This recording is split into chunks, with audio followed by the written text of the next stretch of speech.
Students, today we will go through the text The Eyes Have It by Ruskin Bond, which is included in the syllabus of class 12. Before beginning this class, I like to go back to the class 11, a particular text, The Place of Art in Education by Nandalal Bose, in which you were told that we need to train our eyes.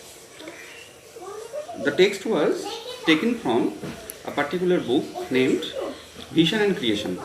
So, in order to create something, we need to see it or need to observe it minutely first. In that text, we were told that we need to train our eyes in order to ascertain what is beautiful and what is not. It is again told that the beauty lies on the eyes of the onlooker. So the important thing is our eyes. It is through our eyes that we perceive the outer world. It is through our eyes that we see that the concrete abstract become the concrete. It is through our eyes that we internalize the external world. So there is no denying the fact that our eyes is most probably the most important of all our sense perceptions. But in this text we will get a different perspective. Before beginning the story, let us first come to the title of the story. The Eyes Have It. The most important word is again, as I have mentioned, eyes.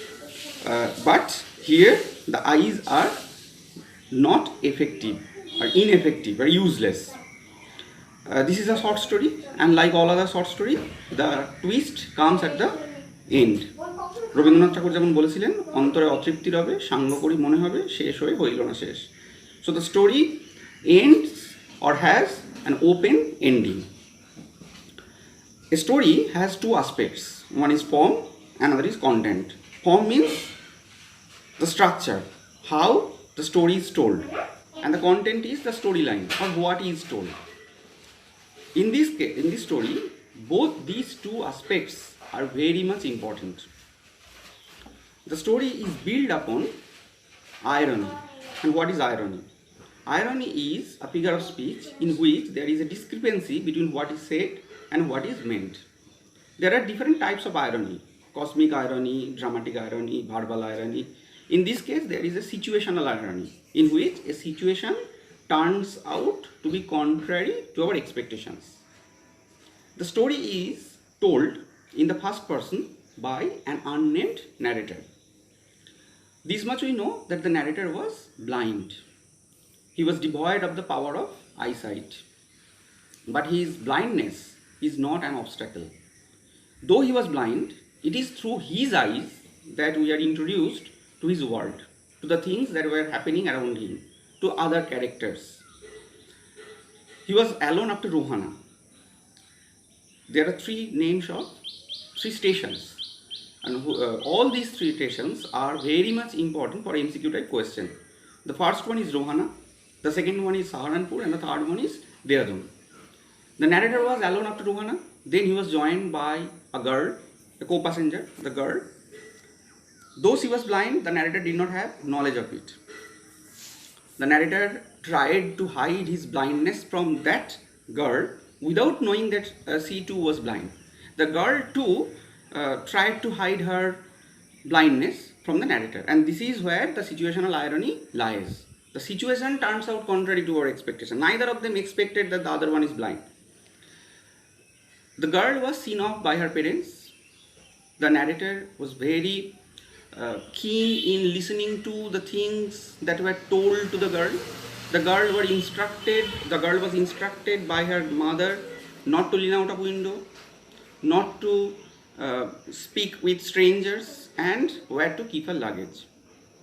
Then the train began to move. The entire story records this train journey, 2-3 hours of train journey. Our life is nothing but a compendium, an anthology of such experiences. The experiences may seem meaningless, may seem unimportant, may seem irrelevant, but a few of such experiences may enrich our life. This experience adds a special flavor to the life of the narrator. That is why such experience is recorded in this story. The experience may not be that much important to other persons, but this experience is very much important to this particular narrator. And again, I should tell you that his blindness is not an obstacle, is not an hindrance. The narrator then decides to have a conversation. He begins the conversation by asking the girl whether she was going all the way to Dera. The narrator, in fact, was going to Dera. Rohana, he was alone up to Rohana, and he was going to Dera. And the girl would reply that she would get down at Saharanpur. These three stations, Rohana, Saharanpur and Dera. As I mentioned, these three stations are very much important for MCQ type question. The girl got up at Rohana, she will get down at Saharanpur. The narrator was alone up to Rohana and he was going to Dera. And then he was, from Dera he would like to have a visit to Mussoorie. The voice of the narrator startled the girl. She was unaware, she did not have any knowledge, she did not have any idea that someone else had been there. And that is why she was very much surprised, she was very much startled. The narrator, even though was blind, painted a picture of the girl in his mind. Things that he liked about the girl were the sound of her slippers, the way she walked, and the sound of her voice. She heard it, the narrator heard it when she was having a conversation with her parents. So the narrator liked the sound of her voice and the sound of her slippers. And the sound of her slippers suggested that the girl was not very fat. And that is how he will have a picture of the girl even though he did not have eyesight. So beauty lies not only on the eyes of the onlooker. Even though the onlooker is blind, he may have idea, he may have the power to recreate the image, not by means of his eyesight, by means of his other sense perceptions. And here there is a very important line. It often happens that people with good eyesight fail to see what is right in front of them. We very often miss what is beautiful and what is not. I would like to tell you the story of King Lear by Shakespeare. In that story, there is a character named Gloucester. He was an associate, he was a very faithful follower of King Lear. Gloucester had two sons. One of them was very much cunning and the other one very much honest. The cunning one tried to betray the honest one by telling his father that he was bad. And Gloucester, without having any knowledge of his cunningness, drove his good son away. But at the end of the story, Gloucester will lose his eyesight. And only when he will lose his eyesight, his vision was restored. He started to see who was good and who was not. So our eyesight may be a blessing, but we may not have the ability to use it judiciously. You know about the accidents that are happening, and in many of such cases, the mobile phone is responsible. Even though their eyes are open, they are glued to their mobile phone and they fail to see what is coming. And that is why many accidents are taking place. That is how many accidents are taking place. However, there was a conversation between the narrator and the girl informed the narrator that she was getting down at Saharanpur and she will be received by her aunt. Here the narrator tried to ease out the situation by making a comment that aunts are usually formidable creatures. Then the narrator informed her that he was going to Dera and then to Mussoorie. Hearing this, the girl became very much nostalgic. She mentioned that she was willing to visit there, and she knew that Mussoorie was very much exquisite during the months of October. This information is also very much important for MCQ type question. The hills of Mussoorie are very much exquisite, very much beautiful to visit in the month of October. This is the best time. That one line is there. This is the best time, and even the broad type question can be set from here. This is the best time. And why is October considered to be the best time to visit the hills? There are descriptions for broad type question. The hills are covered with wild dahlias. The sun is delicious, and at night you can sit in front of a log fire and drink a little brandy. Most of the tourists have gone, and the roads are quiet and almost deserted. That is why October is considered to be the best time. But what is important in this line is all such descriptions are, all these beauties are viewed not by eyes. The sun is delicious. Delicious. What is delicious? We feel something delicious through our taste buds, tongue. Wild dahlias. Dahlias are felt not by eyes but by nose, smell of the dahlias. And log fire. The fire have a very soothing sensation on our skin. So everything is experienced not through their eyes, since they were blind, but through their other sense perceptions. Most of the tourists have gone, and that is why they will have a very comfortable time there. The place will be very much empty and deserted, and they will be able to enjoy it in their own way, not by the way other wanted them to be. Listening to such description, the girl became silent, and then the narrator made a mistake. I made a mistake. This line too is very much important for broad type question. See, he asked the girl, what is it like outside? What it was like outside. It may seem a very normal, natural question to a man who was devoid of eyesight, but a person who can see, this question may seem absurd. So the narrator thought that the girl will come to know about his blindness. But luckily, the girl did not mind the question, did not find anything strange in that question, and she replied that the narrator should see with his own eyes. However, the girl asked the narrator if he saw any animals there. Do you see any animals there?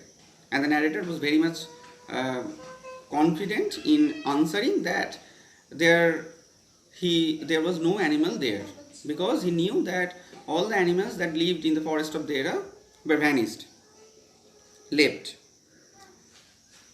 Then the narrator boldly asserted that the girl had a very interesting face. The term interesting is very interesting. The narrator did not tell the girl that she was exquisitely beautiful. It would be a wrong assumption, because had the girl not been good looking, she would have become very angry. But the word interesting did not imply anything that would personally hurt a person. So the girl did not mind anything, and rather she became very happy, and she told that she was tired of telling people that she had a pretty face. And the narrator replied that a pretty face can also be interesting. And the girl also replied that the narrator had been a very gallant young man. Then there is another episode in which the narrator started to ruminate about what will happen afterwards. The girl told the narrator that the journey will be over in 2 or 3 hours, and she will get down. The narrator thought that after she would get down, the world will be shut out again. Their conversation will come to an end. However, the narrator thought that the voice of the girl had the sparkle of a mountain stream, and she had a very clear ringing laughter. All such informations are again very much important for questions. The narrator had a desire to touch the hair of the girl. The hair of the girl was very much tantalizing. The perfume of the hair was very much tantalizing to him. What is important here is that the narrator, as I have mentioned, was trying to draw a picture of the girl in his mind's eye, through his mind's eye. We know that the girl had been wearing slippers. We know that the girl had a very clear voice, and now we come to know that she was wearing a very tantalizing perfume in her hair.